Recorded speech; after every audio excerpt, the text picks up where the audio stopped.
Vamos lá, boa noite, meus amigos do Brasil, como é que vocês estão aí? Ô, tocinha. Vamos que vamos.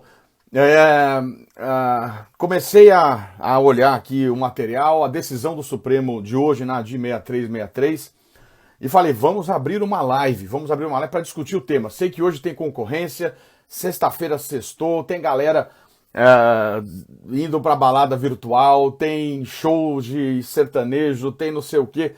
Mas eu acho que tem uma galera empolgada aqui, preparada, que está disposta a estudar rapidamente o tema de hoje. Então, por isso resolvi abrir, já são 200 pessoas. Eu conto com o apoio de vocês, porque numa sexta-feira agora, 8h48 da noite, vocês têm que ajudar a chamar a galera. Depois vai pra balada, depois vai pro... Eu não sei, já começou a balada lá dos sertanejos. Não sei se já eu não estou acompanhando. Boa noite Cardoso, boa noite Morgana, boa noite Marcinho. Como é que estão, galera? Então chama aviãozinho para chamar a galera para gente lotar essa live aqui. Depois vai pro sertanejo, Agora é para falar de tema importante, agora é para estudar, agora é para falar ainda sobre a decisão do Supremo de hoje. A decisão começou ontem, houve um problema técnico e aí o que aconteceu? Eles tiveram que adiar. O que eu vou fazer? Eu vou chamar aqui... Deixa eu só localizar aqui, beleza. Eu vou postar no meu canal do Telegram, porque aí eu consigo chamar a galera. Aliás, o Telegram nós já estamos chegando em 8, passamos de 8.000 pessoas, gente. Então, se você quiser entrar no canal do Telegram, é só me acompanhar. Então, chamei a galera do Telegram, estamos com 300 pessoas, vai crescer isso aqui, é uma loucura, porque ela tem 8.000. E aí eu vou chamar o professor Luciano Martinez, que vai... discutir com a gente sobre o tema, né? Então tenho que chamar a ajuda dos universitários aqui, porque não é o tema que eu domino, não é a minha matéria, então vou chamar o professor Luciano Martinez. Deixa eu ver se eu acho ele aqui, porque aí a gente discute. Já são 330 pessoas. Convide os amigos, galera, vamos explodir essa audiência aqui, vamos explodir o show. Quem tá cantando hoje sertanejo aí? Não sei quem é. Bora aprender, vamos que vamos. A gente não combinou, essa live foi espontânea. Eu liguei, mandei o WhatsApp pro Luciano. Luciano, você viu a decisão? Mandei agora. Ele falou que viu, que acompanhou, que assistiu ao vivo e por isso a gente não preparou. Ele foi pego de surpresa e aceitou o desafio de estar aqui. Chegamos em 400 pessoas, uma loucura isso aqui, meu Deus do céu. Então vamos lá, agora eu vou ter que achar o homem aqui. Cadê o Luciano? Luciano... Vamos ver aqui. Peraí, não. Luciano Martinez. Cadê? Vamos achar o homem aqui. Vamos ver. Uma loucura. Abraço para Minas, Claudinha de Minas. Já chamei o Luciano, vamos ver se ele entra aqui agora. Vamos lá, Luciano conectando. E aí, Pedro? Tudo bem? Meu, como 400 pessoas, que loucura é isso, meu amigo? Prestígio, seu prestígio. Muito obrigado por ter aceito o desafio de última hora, né? Que é isso? Você está me ouvindo bem, Luciano? Sim, muito bem. Tô te ouvindo, já estamos chegando em 500 pessoas, cara. Uma loucura, 500 pessoas. Alucinante, sexta-feira concorrendo. Hoje tem, eu acho que, live de sertanejo. Quem é que é hoje? Eu não sei quem é hoje. Você está acompanhando? Você está acompanhando? Você ficou acompanhando a decisão do Supremo. Mas vamos lá. Para mim, os sertanejos estavam lá. Vamos lá. Você está me ouvindo bem? Muito bem, Ótimo. perfeitamente. A imagem está boa, são 500 pessoas aqui, Luciano. Luciano, vou falar rapidamente quem é você, todo mundo já te conhece, mas o Luciano, conheço ele há vários anos. Acho que o primeiro contato que eu tive com você foi na época que eu fiz um comentário na sua obra de Direito Constitucional. Isso quantos anos faz, Luciano? Direito do trabalho. Direito do trabalho. Direito do trabalho. Quantos? Uns 10 anos, talvez, 8 Pode anos. ser. Há 10 anos atrás, na verdade a minha obra estava na Método ainda, salvo engano. O Luciano, o Valledir, que era nosso editor na editora Método, convidou, fez o contato com o Luciano e me convidou para eu apresentar a obra de Direito do Trabalho. Quando eu vi aquela obra, não existia coleção esquematizada ainda naquela época, então eu falei, era de uma profundidade impressionante, por isso que eu fiquei encantado. E eu não costumava aceitar fazer isso porque eu tinha que confiar. E fiquei encantado com a sua obra de Direito do Trabalho, Editora Saraiva, chegando já na 11ª edição. Sim. O Luciano, eu peguei o currículo dele rápido que eu postei no meu... Deixa eu pegar aqui, ó. Deixa eu até currículo rápido do Luciano, deixa eu até ler para vocês. Ó. Ele é juiz do trabalho do TRT da 5ª Região, professor na Universidade Federal da Bahia, tanto de Direito do Trabalho como da Seguridade Social, mestre e doutor em Direito do Trabalho e da Seguridade Social pela USP, pós-doutor em Direito do Trabalho pela PUC, mestre em Direito Privado e Econômico pela Universidade Federal da Bahia, titular da cadeira 52 da Academia Brasileira de Direito do Trabalho, titular da cadeira 26 da Academia de Letras e autor de um monte de obra. Um monte de obras que vocês têm que acompanhar, dentre elas a do Direito do Trabalho, que eu queria destacar, que é um trabalho extraordinário, e uma que ele está lançando agora. Já lançou ou não?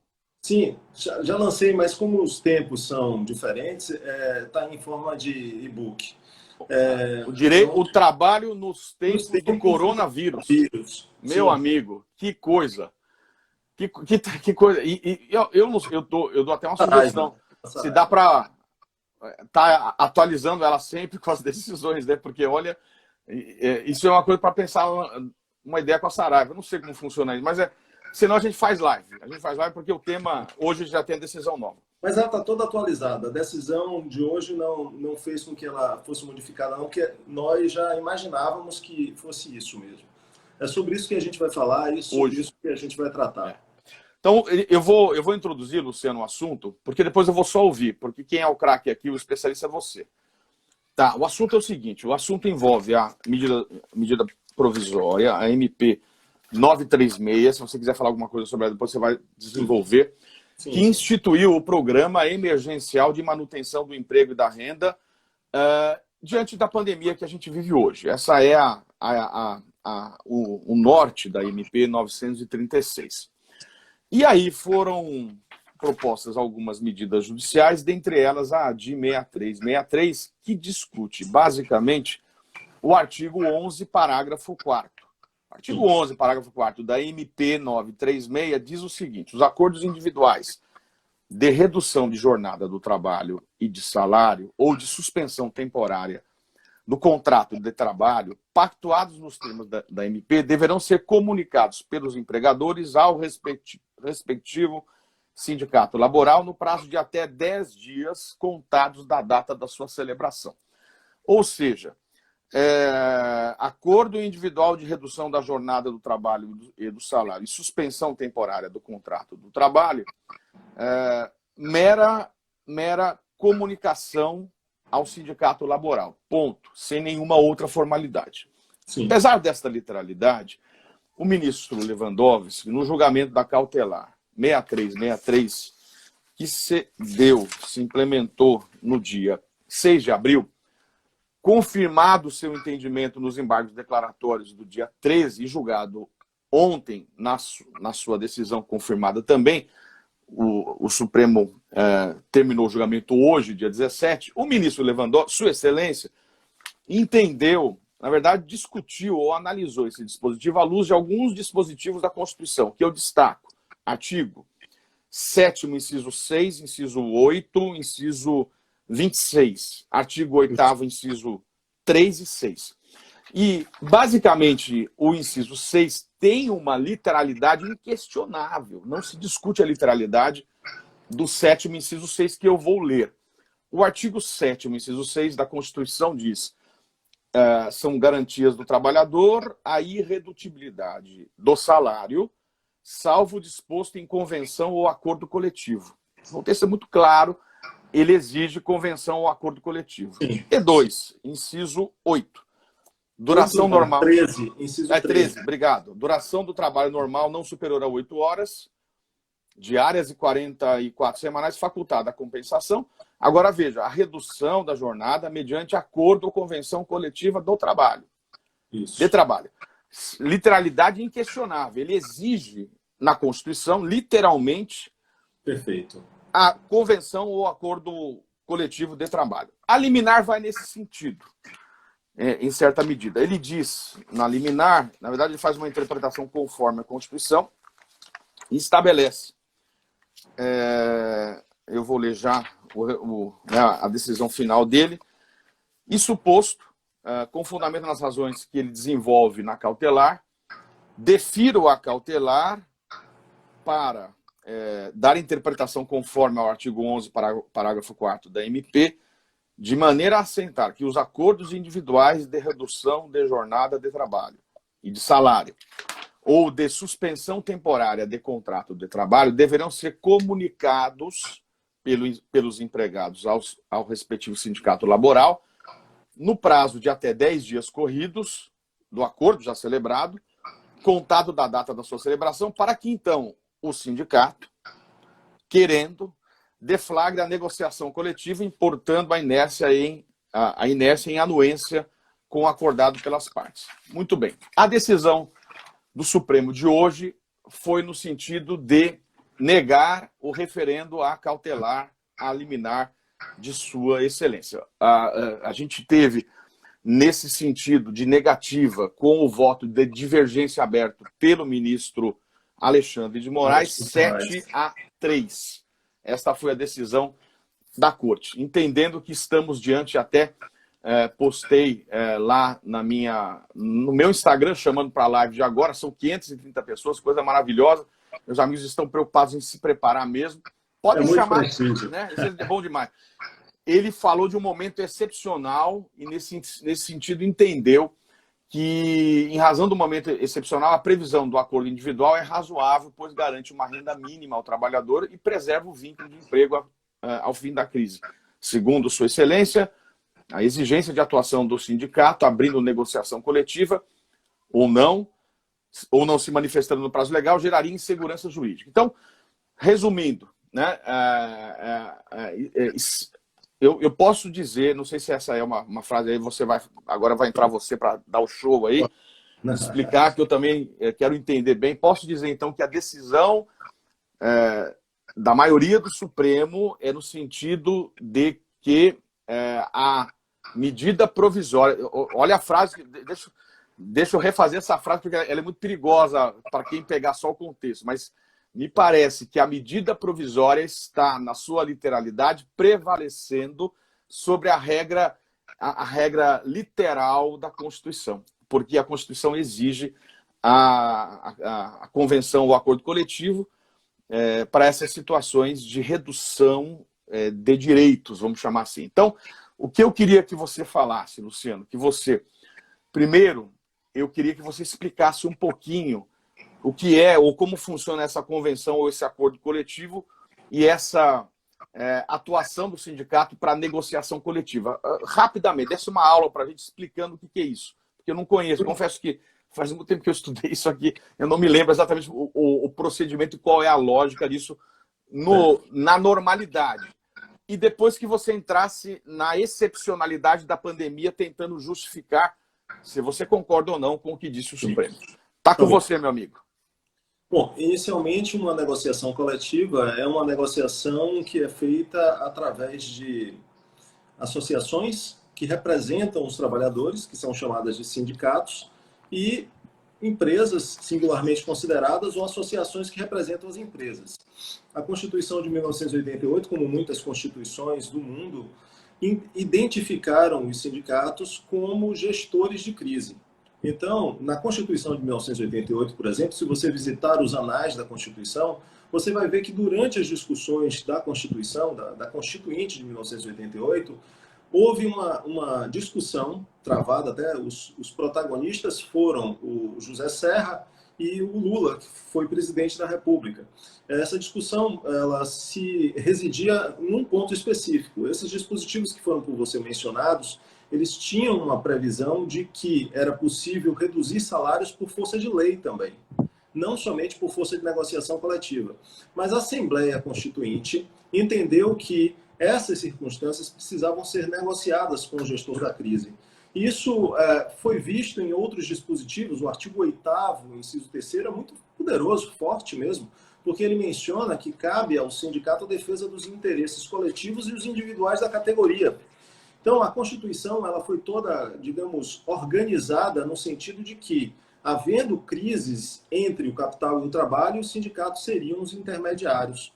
Só que uma negociação coletiva, meus amigos, demora. Uma negociação coletiva, ela, às vezes, se estende por dias, semanas, até meses.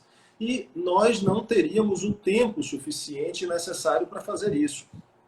E o que a gente vivia espetacularmente, né, em todos os países do mundo, porque isso atinge universalmente todos os países, era uma situação em que o Estado precisava atuar no sentido de garantir a renda, um fenômeno de fazer circular a economia, né? Então, Portugal já tinha atuado, Espanha já tinha atuado, Itália já tinha atuado, o Brasil estava acanhado. Quando nós esperávamos que a medida provisória tratasse especificamente de assuntos dessa natureza, com o governo dizendo, olha, se alguém tiver aqui alguma situação de redução de salário ou suspensão dos contratos, o governo vai custear de alguma forma, como outros países já faziam. Surgiu a 927, né, a medida provisória 927, extremamente tímida, e o Estado estava sendo criticado. Veio então a 936, essa que foi objeto da ação declaratória de inconstitucionalidade 6363. E ela simplesmente dispôs acerca do fato de que era possível ao Estado fazer os aportes se as empresas provassem que fizeram um acordo individual com cada um dos seus trabalhadores, dada a emergência. E a medida provisória, no sentido de talvez até prestigiar a negociação coletiva futura, ela dispôs lá nesse dispositivo que por você foi mencionado, no parágrafo 4º do artigo 11. Olha, informa lá para os sindicatos. Eu até tenho falado sempre isso, é mais ou menos como aquela música de Geraldo Vandré. Para não dizer que não falei das flores, para não dizer que não falei das entidades sindicais, disse a medida provisória. Informa para as entidades sindicais no prazo de 10 dias para que eles tomem as providências que entenderem devidas. Por enquanto, para essa medida provisória, que é uma medida de emergência, isso que caracteriza as medidas provisórias, o acordo individual está valendo para o Estado brasileiro. O Executivo vai aceitar o acordo individual. Depois se vê o que faz. Só que um dos partidos políticos, o Rede, ele ingressou com a ação declaratória de inconstitucionalidade, lembrando o seguinte, olha, o sindicato não pode ser somente avisado. Ele precisa participar da negociação coletiva. E aí é que se iniciou toda essa confusão. O Lewandowski, até com muita sensibilidade e com muita razão, ele ofereceu uma tutela parcial para a medida cautelar. E disse que, fazendo uma interpretação conforme a Constituição, previa que os sindicatos estariam sendo notificados para participar da negociação. Mas faltou alguns esclarecimentos que vieram depois através dos embargos de declaração. Me parece até que a decisão dele era bastante razoável, ponderosa, sobre a qual se pode ponderar, mas faltava o ingrediente essencial do momento, que era a celeridade. Porque se os sindicatos tivessem efetivamente que negociar, isso levaria tempo. Então foi levado ao Supremo. E o Supremo, nas manifestações de grande parte daqueles que ali estavam na sessão, deixou muito claro que, diante da emergência, diante das circunstâncias, era sobressaliente uma circunstância muito importante: o direito do trabalho de emergência e de exceção. Porque essa medida, ficou muito claro nos votos de hoje, de admitir o acordo individual, viola frontalmente a literalidade da Constituição, como bem disse o professor Pedro Lenza. Entretanto, apesar da literalidade, os excelentíssimos senhores ministros, também me parece que de forma razoável, interpretaram a Constituição de uma forma sistemática, né? Como já se dizia, a Constituição não se interpreta em tiras, ela se interpreta de uma forma sistemática, e outros princípios constitucionais, que não somente aqueles que estavam ligados aos valores sociais do trabalho, esses fundamentos, estavam em jogo, né? A saúde, a segurança, a vida, né?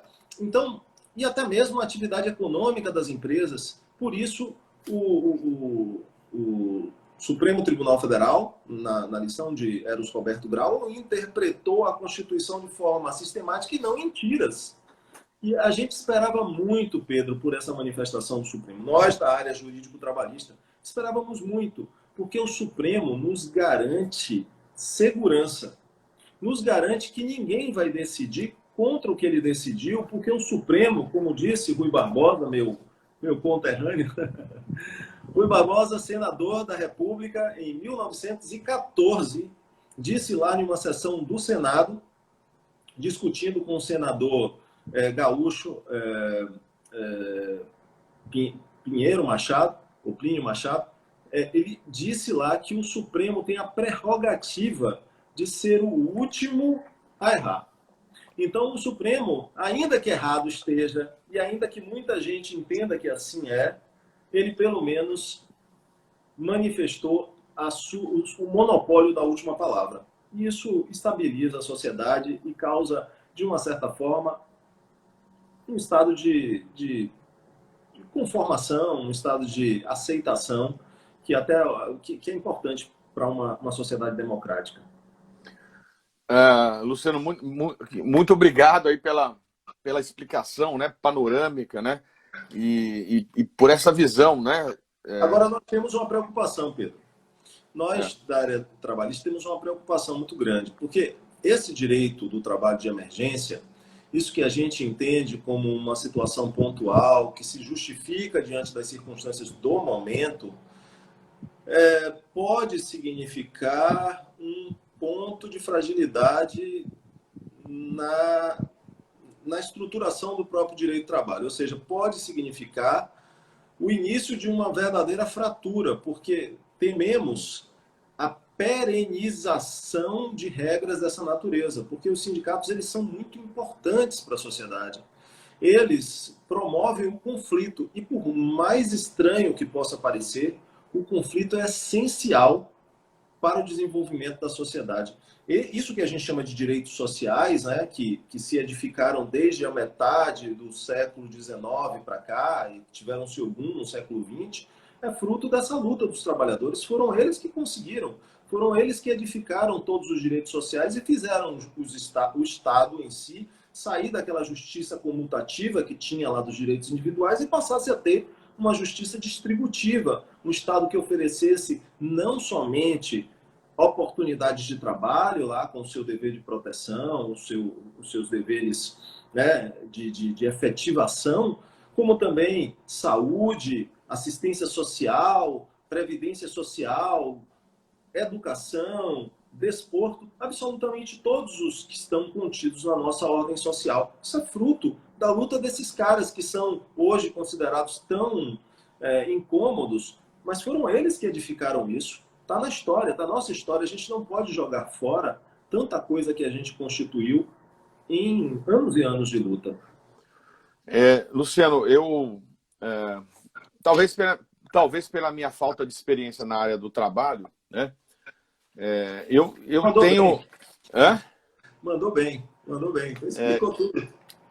Não, eu tenho, na verdade, uma certa preocupação nesse sentido. Então, até que ponto, né, a gente pode, tendo por pressuposto a pandemia, até que ponto a gente pode flexibilizar direitos? Essa é a minha grande preocupação.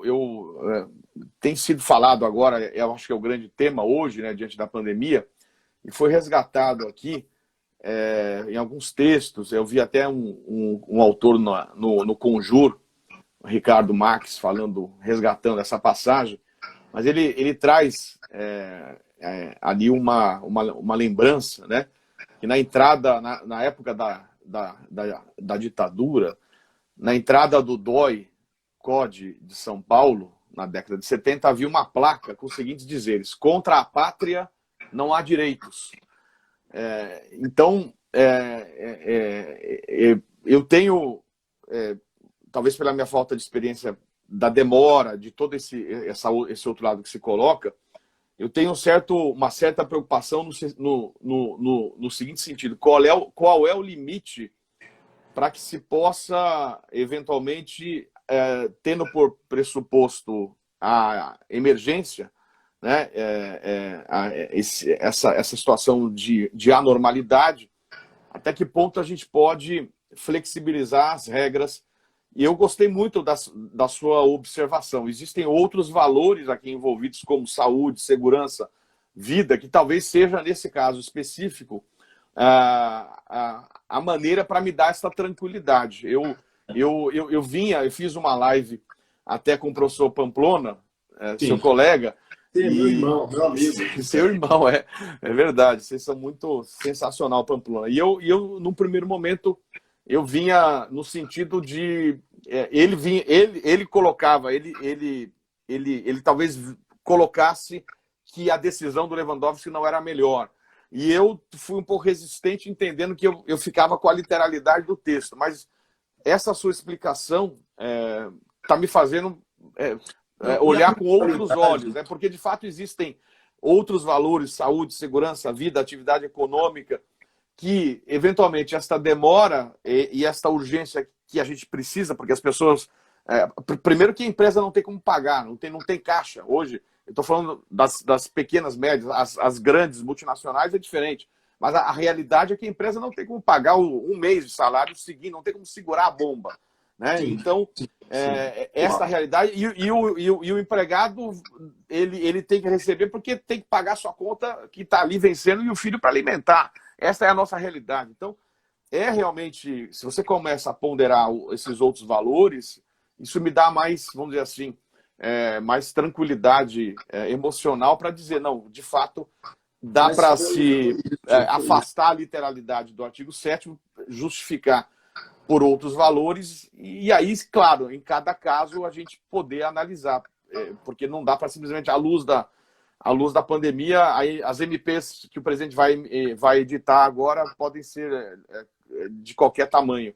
Mas gostei muito, eu achei que você trouxe elementos. Tanto é que a votação não foi tão simples, né? 7-3, você tem 3 votos aí assim, são 3 marcadores, né? 1, 2, 7. Porque o voto de Lewandowski, a decisão dele, foi de acolhimento parcial. E as outras foram de rejeição total ou de acolhimento total. Rosa Weber e o Edson Fachin foi de acolhimento total. Agora, uma observação que precisa... Interessante, isso que você colocou que como eu não assisti a sessão, mas foi bom você ter colocado isso. Então, Rosa Weber e... Quem foi vencido? Rosa aí? Rosa e Edson Fachin. Eles acolhimento total, entendiam totalmente a pretensão. Que não teria a validade do acordo individual sem antes que se passasse pela negociação coletiva. Lewandowski já disse, tem validade, mas eu comunico em 10 dias e pode haver mudança. Exatamente. E ainda admitiu a possibilidade de o silêncio ter eloquência.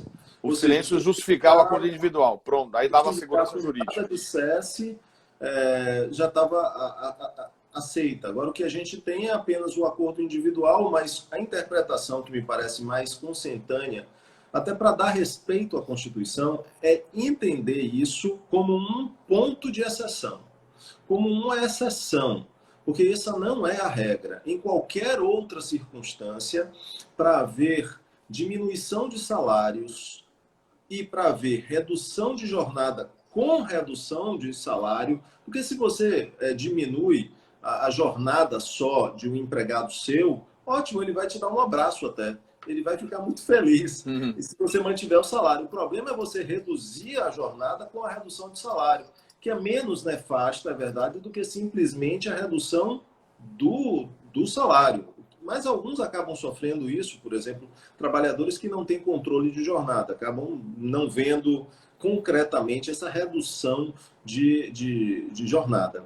Mas, assim, existem diversos pontos na história constitucional brasileira, não comparando, evidentemente, mas há casos em que você tem uma literalidade e uma interpretação diversa da literalidade. São essas mutações, né, como aconteceu no caso dos casamentos com pessoas do mesmo sexo, quando a Constituição expressamente diz lá que é homem e mulher, não é verdade? Então, a Constituição expressamente diz negociação coletiva. Tem que ter. Não? Quem for ler não vai ter dúvida. E quem estiver vendo isso vai dizer que violaram a Constituição. Não, interpretaram a Constituição de uma forma sistemática, não em pequenas tiras. Porque se você tirar aquele pedacinho ali e você fizer uma leitura, ninguém duvida de que não seria possível diminuir salários ou reduzir jornada e salários, salvo mediante negociação coletiva. Eu acho que os sindicatos eles foram respeitados de uma certa forma, em uma certa medida, porque eu assisti toda a sessão, assisti todas as manifestações de todos os ministros, e eu posso dizer que a perspectiva é efetivamente de uma atuação de forma pontual, com uma exceção a ser considerada diante da extravagância do momento, da excepcionalidade do instante. Né? Luciano, eu vou habilitar os comentários porque eu não estou vendo mais coraçãozinho. Eu quero saber se a galera está aí. Tá tudo bem aí, gente? Vocês estão escutando a gente? Tá? Põe um coração na tela para ver se está tudo ok. Se vocês estão por aí, me dá um ok aí. Muito coração. Vocês estão por aí ainda, gente? Que eu tinha desabilitado. Quero ver se tá tudo certo. Estão ouvindo? Tá bom o som, imagem? Ó, o Edu disse, o Jorge tá ok, a Tab tá beleza, a Ney Faria, aqui, Ana Paula, maravilha. Luciano, é interessante isso que você está falando. Eu tive um debate com o professor Marlon da área de direito eleitoral, um dos autores da Ficha Limpa. Sim, e o Marlon, a gente discutia sobre a questão das eleições agora municipais, porque existe no calendário eleitoral uma regra muito clara. Existem momentos importantes do calendário eleitoral. Para serem exatamente. E em razão do isolamento social, me parece, e não tenho a menor dúvida, que esses prazos não vão ser cumpridos. Então eu discutia com ele. Então como é que fica, Marlon? Lembrando que o mandato é de 4 anos, lembrando que a eleição tem data marcada para prefeito, que é em outubro. Isso não está na lei, isso está na Constituição. Então depende de uma emenda para ser aprovado, depende de uma mudança na regra eleitoral, mas aí eu disse para o Marlon, tudo bem, muito legal, mas aí eu quero jogar uma bomba para você. Artigo 16 da Constituição. Regra, não é um princípio. Muitos falam em princípio da anualidade eleitoral, ou seja, a lei que muda a regra eleitoral entra em vigor na data da publicação, mas ela só vale dali a 1 ano, por uma questão de segurança jurídica. Então, eu falei, Marlon, eu concordo que esta regra do artigo 16, ela deve sofrer o que a gente chama, na doutrina de direito constitucional, de derrotabilidade. Porque se fosse princípio, seria muito fácil ponderar 2 princípios e dizer, aí é fácil, uma questão de ponderação, mas aqui há uma regra, a regra do artigo 16, e há uma regra aqui do artigo 7º, inciso 6, que fala em necessidade. Eu não sei se você chama isso de regra ou de princípio, mas me parece que seria uma regra e que concordo que, diante dessas outras circunstâncias, você possa falar para dar mais efetividade a esses outros valores, numa derrotabilidade desse dispositivo, o afastamento dele, para que se possa justificar a excepcionalidade da medida. Então, eu acrescentaria essa ideia de derrotabilidade, me parece, no sentido de tentar justificar toda essa medida. Mas eu tenho uma dúvida, uma pergunta. Muito bem, do ponto de vista prático, então eu quero que você me diga do ponto de vista prático o que isso significa. Ou seja, você tem lá a empresa, você tem o dono da empresa, o empregado, uma empresa pequena, empregado e empregador, eles vão fazer um acordo, né? Acordo individual, reduzir salário, reduzir jornada e não vai precisar mandar para o sindicato. A minha pergunta não precisa mandar para o sindicato, precisa informar o sindicato. Informar o sindicato. Mas a minha pergunta, isso, a própria MP diz isso, né? Aqui, ó, deverão ser comunicados pelos empregadores então ela não afastou. A minha pergunta é: o sindicato, recebendo a informação, poderá deflagrar uma negociação coletiva e, se sim, qual será o impacto dela sobre o acordo individual? É uma pergunta, desculpa a bomba aí, mas eu preciso saber disso aí. Qual é a sua opinião? Ótima pergunta. Eu tenho acompanhado isso desde o início, né? Então, o que foi que aconteceu? Antes mesmo de a gente ter a medida provisória 936, muitos empregadores já estavam fazendo acordos. Alguns fizeram já acordos coletivos, negociações coletivas, outros fizeram acordos individuais. Não queriam nem saber, olha, eu não quero saber, eu vou fazer mesmo e depois eu resolvo na justiça quando eu for demandado, se for demandado. Aqueles que fizeram acordo coletivo não precisavam se preocupar com isso. Aí surgiu a 936, e aí vieram várias questões. Os sindicatos começaram a ser procurados, como eles estão vivendo um momento meio que ruim, né?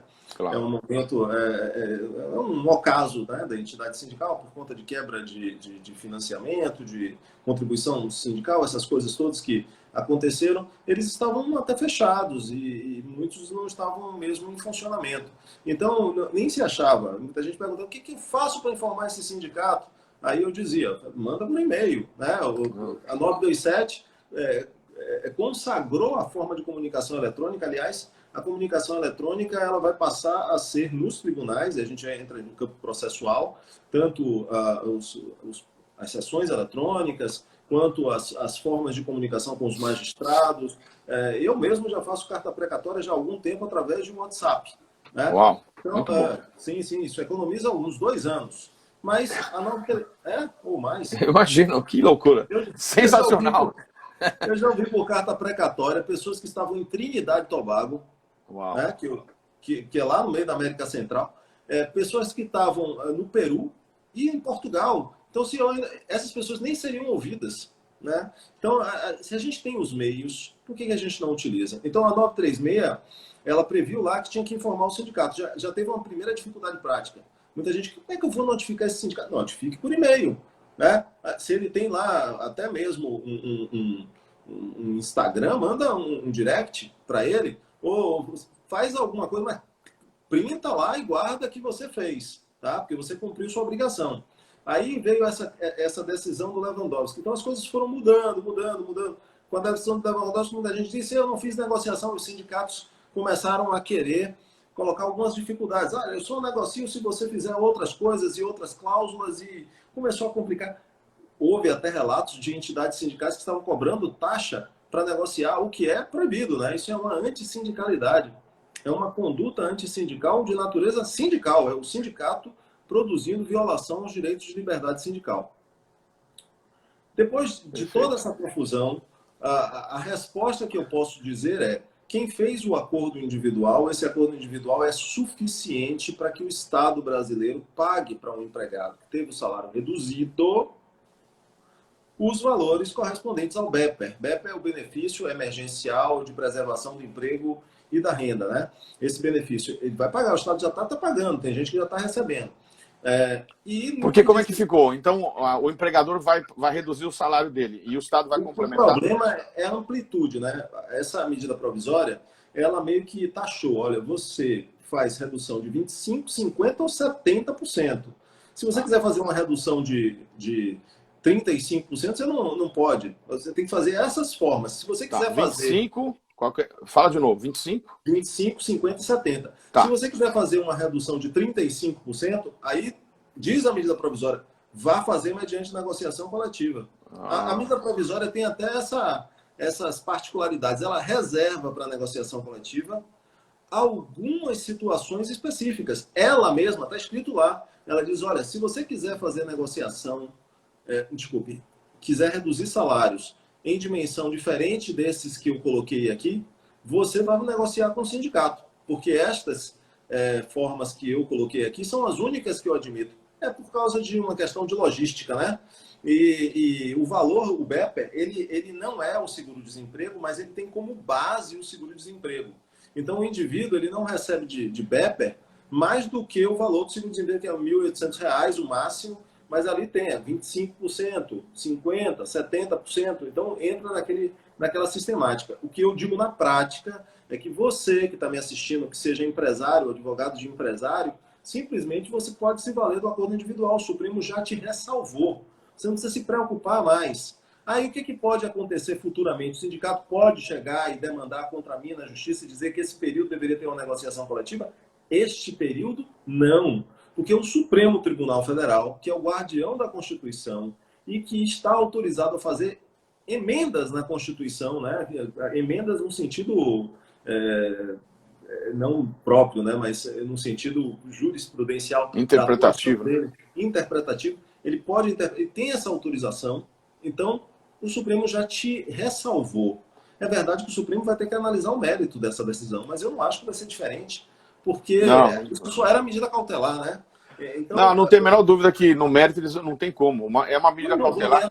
Aliás, essa ADI deveria ter sido julgada na forma do artigo 12 da Lei 9868, que quando se pede uma cautelar com essa dimensão, já julgo o mérito. Mas aí... Isso.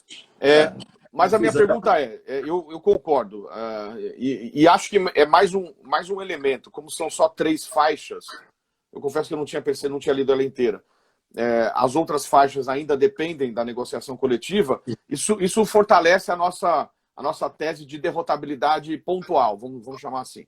Sim, agora, sim. Agora a minha pergunta fez o acordo, tem validade, tem segurança jurídica, ou foi feita a comunicação para o sindicato, mas daqui a 6 meses o sindicato ele pode iniciar uma negociação e entender que os valores não deveriam ser daquela maneira ou não pode mais, na sua opinião? Boa pergunta, Pedro. Você faz boas perguntas, viu? Eu estou te colocando, você vê que a gente não o bom de falar de uma pessoa tão preparada é que eu estou te jogando no fogo, mas você tem tanto conteúdo que você tem como entender e me dar uma resposta aí. É o que eu vivo, né? Eu vivo isso, não tenho nem como ser diferente. Então, desculpa tanta pergunta de fogo, assim, né? Porque a gente não preparou nada. Eu te liguei agora e você carinhosamente aceitou o meu pedido. Você manda. Olha, veja só. Vamos lá. Essa medida provisória, ela tem um prazo de medida provisória, evidentemente, mas ela tem uma projeção que vai até o dia 31 de dezembro de 2020, que é quando finda o decreto, né, o prazo previsto no decreto legislativo 6 de 2020, que é aquele que estabeleceu o estado de calamidade no Brasil. Vai até o dia 31. Então, até o dia 31, existe um espaço temporal que é de imensa relativização. Então, é um espaço onde vai valer isso, porque muitas vezes a pessoa pensa assim, eu tenho que reduzir, porque tem uma previsão de que a redução é de 90 dias aí nessa medida provisória, e que a suspensão de salários é de 60 dias, tá? Então algumas pessoas falam assim, olha, minha empresa está até bem agora, não preciso reduzir, será que eu posso fazer essa redução daqui a uns 3 meses? Pode sim, você pode fazer. Agora é importante ver se a medida provisória vai estar valendo lá, ou terá sido convertida em lei, ou terá sido renovada para mais adiante. Mas eu acredito que sim. Depois desse carimbão que o Supremo deu, eu acredito que ela vai ser renovada da forma que está. O Congresso sempre muda alguma coisa, mas não me parece que vai mudar não, viu? A situação é extrema, e o que eu tenho dito em todo lugar, diante de situações extremas, a interpretação passa a ser leniente, passa a ser mansa, pró-solução da crise. Pró-solução da crise. Então, todo mundo, em qualquer jurisdição trabalhista, jurisdição penal, jurisdição civil, consumerista, quando tiver de fazer interpretações, fará interpretação pró-solução da crise. Qual é a solução? Mesmo que ela desafie, como aconteceu no caso relacionado ao Supremo Tribunal Federal, alguma regra, porque essas disposições são verdadeiras regras e não princípios. Né? Tá muito claro, é até uma regra procedimental, um procedimento, mas a relativização do procedimento foi validada, queiramos ou não admitir, aceitemos ou não, foi relativizada pelo Supremo Tribunal Federal, e nos cabe, numa república, respeitar a posição do Supremo. Meu amigo, mas eu vou insistir, me desculpa, a minha pergunta, eu vou voltar à pergunta. Então, foi feito o acordo individual, foi Sim. comunicado o sindicato. Mesmo assim, o sindicato vai poder deflagrar uma negociação coletiva e, se sim, poderia isso valer, eu acho que retroagir não, mas valer dali para frente, mudar a regra do jogo? Olha, ninguém impede que o sindicato procure a empresa e pondere com a empresa, você reduziu 50%, não precisava, sua empresa está bem, etc e tal. E aí, por um processo de boa convivência, de contemporização, eles até façam um acordo coletivo. Porque como é que funciona isso na prática? O sindicato é que procura a empresa ou não? Em verdade, o sindicato e a empresa, eles não precisam propriamente se procurar, eles se encontram. Faz parte da vida o encontro deles. Eles estão presentes e estão litigando o tempo todo. O sindicato está presente na vida da empresa e a empresa está presente na vida do sindicato. Então, não propriamente um procura o outro, mas nesses casos específicos, imaginemos que a gente não estava vivendo uma situação, porque isso facilita o entendimento. Imaginemos que a gente não está vivendo uma situação de pandemia. Época normal, tudo normal, sol brilhando, pessoas na praia, no shopping, no cinema. E nas baladas, e nos shows dos sertanejos. Tudo normal, a empresa está passando por uma dificuldade econômica, a empresa não pode reduzir os salários dos seus empregados de per si. Ela tem que, aí sim, procurar a entidade sindical e dizer, olha, estou mal, estou muito mal, estou quebrada, a única solução que eu tenho para tentar me restabelecer é operar uma redução nos salários dos empregados. Você aceita? Vamos fazer uma negociação? O sindicato pode dizer, não, peraí, não sei o que, não vou negociar. Mas no final das contas, se o sindicato não aceitar, a empresa pode fazer a última forma, que ela não está impedida de desligar os empregados. E é isso que todo mundo quer evitar, o despedimento, né? O despedimento é o que mais assusta, porque gera o desemprego. Então é melhor que algumas pessoas tenham os contratos de emprego suspensos. Suspenso não recebe nada, né? A não ser que a empresa tenha faturamento acima de 4.800.000 reais, que essa norma aí, a medida provisória 936, diz que a empresa é obrigada a pagar pelo menos 30% da remuneração. Ela fala a palavra salário, né? Mas salário é entendido como parcela de natureza salarial, ou seja, salário base e complementos salariais. 30%, mas esses 30% não terão natureza remuneratória, ou seja, sobre esses 30% que a empresa vai ter que pagar se ela tiver uma empresa grande, mais de 4.800.000 de faturamento anual, ela não vai pagar nem contribuição previdenciária, nem o empregado vai pagar o imposto de renda sobre esses 30%, que são ajuda compensatória mensal. Tá entendendo? Entendi. Isso acaba impactando também para os cofres da Previdência Social, e para o empregado, né, também, porque não conta tempo de contribuição, porque não teve, né? Esse valor é uma verba de natureza não remuneratória, o que a gente diz que não é salário de contribuição. E não terá também contagem de carência para fins de benefício previdenciário. Então todo mundo é prejudicado. Todo mundo é prejudicado. Ninguém sai bem dessa daí. Ninguém sai bem. O que a gente pode pensar e afirmar com muita tranquilidade é que quando o Constituinte ele estabeleceu as regras lá em 88, eu tenho uma certeza absoluta, viu, Luciano? Uma certeza absoluta. Mesmo pensando em situações de estado de defesa, estado de sítio, o Constituinte jamais imaginou algo que a gente vive hoje. Ninguém nunca imaginou na vida que pudesse acontecer alguma coisa que a gente está vivendo. Então, por isso que realmente o direito será outro também. Essa situação, a vida será outra. Saiu dos livros e pulou para a realidade. A gente não imaginava essa situação e um monte de circunstâncias começaram a ser questionadas no âmbito do direito do trabalho. O direito do trabalho está no epicentro de toda essa discussão, como o direito à saúde. E a gente vê, por exemplo, a situação, não faz parte dessa discussão aqui, mas a do fato do príncipe, né? Que algumas pessoas começaram a dizer, até o presidente da República, que ele é muito gozador, assim, brincalhão, né? Ele estava discutindo com o Dória, lá, o governador do estado de São Paulo, e ele chegou e falou assim, gente, na CLT tem uma norma, ele fez um vídeo, tem uma norma que autoriza vocês a ajuizarem ação contra os estados que fecharam os estabelecimentos. Não é bem assim, né? O fato do príncipe ele somente se justificaria se o príncipe, que é o Estado, tivesse agido com discricionariedade, com conveniência, oportunidade, como a gente vê nos casos de desapropriação. Esse caso teve uma inexigibilidade de conduta diversa. Ninguém poderia esperar que o Estado e os municípios fizessem coisa diferente. Então, eu acho muito difícil que quem quer que imagine que vai ter como solução, mas isso não é um consenso que eu estou falando, viu? Tem alguns que entendem diferente. Eu acho muito difícil que exista sucesso em demandas contra os entes políticos, ou seja, contra estados ou municípios que tenham determinado fechamento dos estabelecimentos. Mas tem advogado que está engenhando isso, sim. Tem advogado que está engenhando isso. Entendi. Mas eu acho que não dá, não. A gente vai para outra teoria da imprevisão. A gente vai para a força maior, mas não para o caso fortuito. Desculpa, mas não para o fato do príncipe. Entendi. Sensacional, Luciano.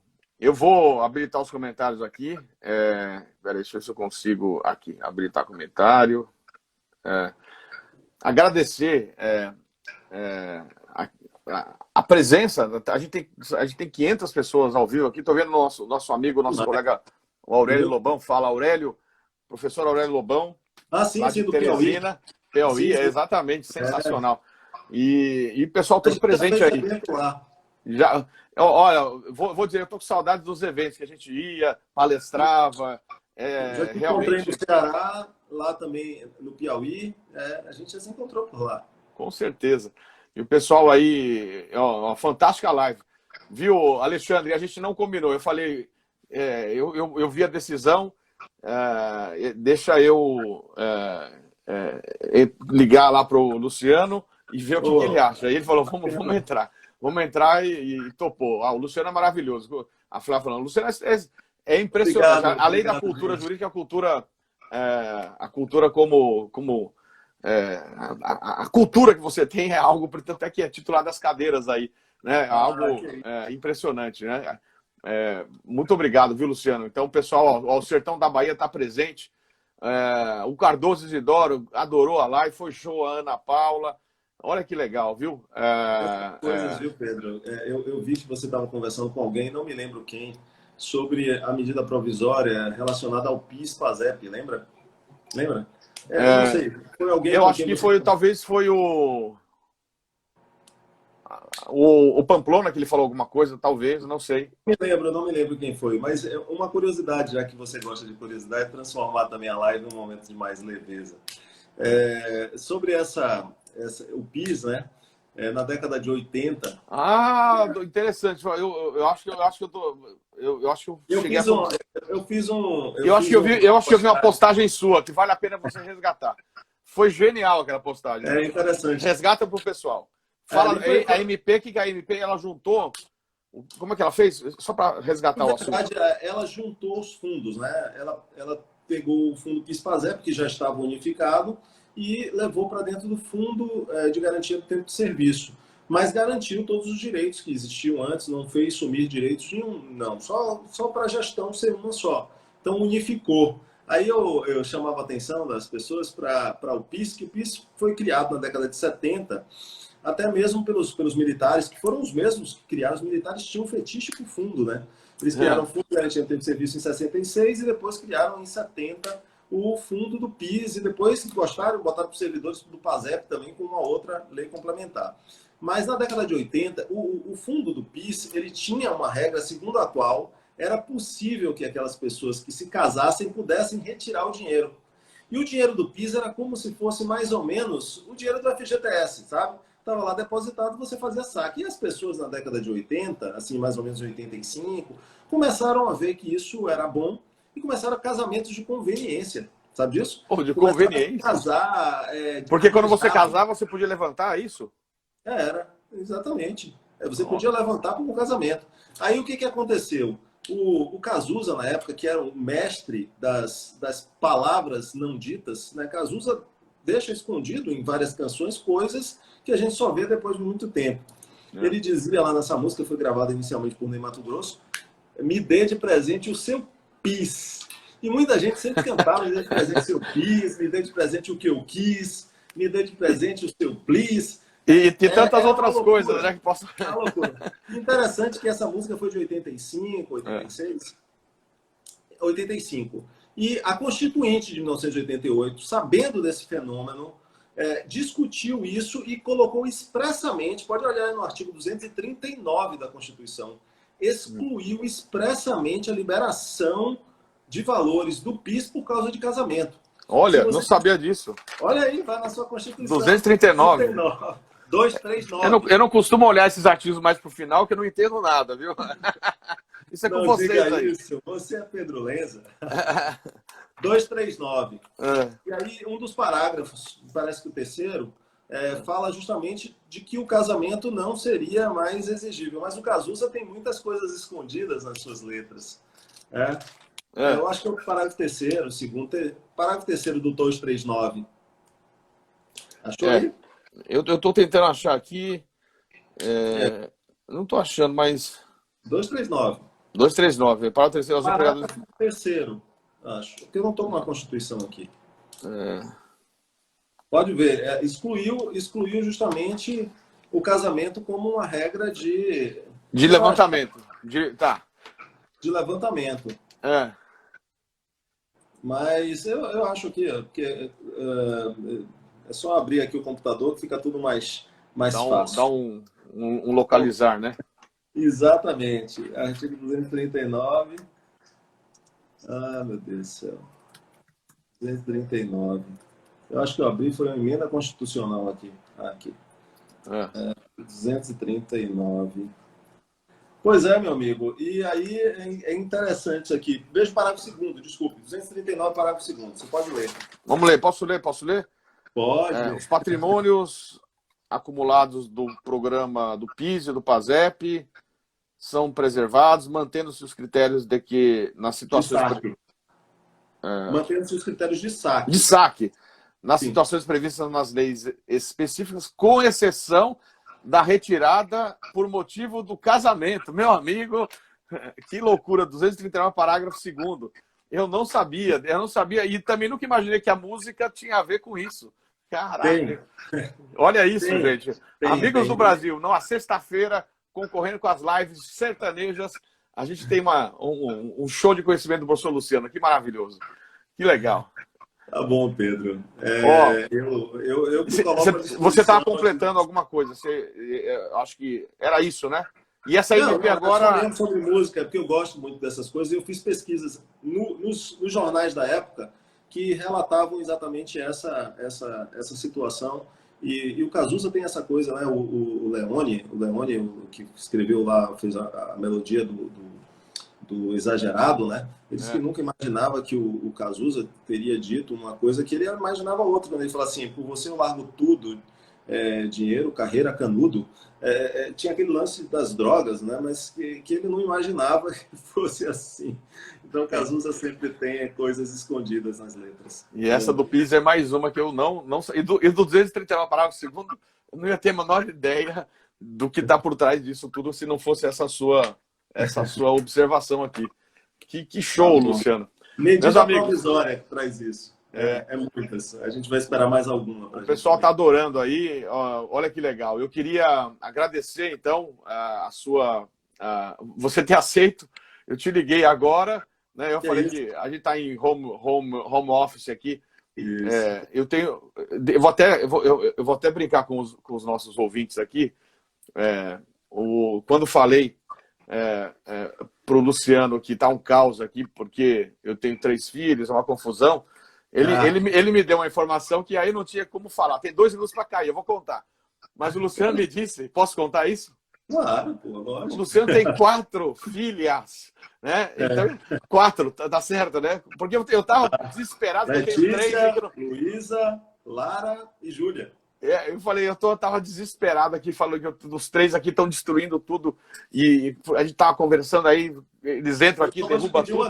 Vou te pedir uma coisa. Salve essa live, por favor. Eu vou salvar, eu vou fazer tudo para não cair isso aqui. Falta 1 minuto e 23. A gente ia para falar rápido e ficou uma loucura. Então, aí quando ele falou que tem 4 filhas lá na casa dele, que ele consegue estar trabalhando, conseguiu assistir a sessão de hoje, eu não estou conseguindo, estou indo na madrugada. Porque você tem menino, né? Meu amigo, a molecada quebra tudo aqui. É uma loucura. Eu cheguei a tanta menina porque eu procurei um menino, mas aí não veio. Mas ainda dá, hein? Ainda tá. Não, peraí, eu fechei minha fábrica de bonecas. Meu amigo, então 53 segundos, eu vou desligar aqui. E sensacional. Muito obrigado por você ter aceito aí. E muito obrigado pela audiência dessa galera. Deve ter passado quase, sei lá, mais de 4.000 pessoas aqui nessa sexta-feira à noite. Agora sextou. Depois galera, você me fala. Agora a gente vai falando. Muito obrigado. 30 segundos. Eu vou desligar aqui. Luciano, valeu. Muito obrigado, meu amigo. Obrigado mesmo. A gente se vê. Obrigado. Valeu. Vou desligar aqui. Tchau.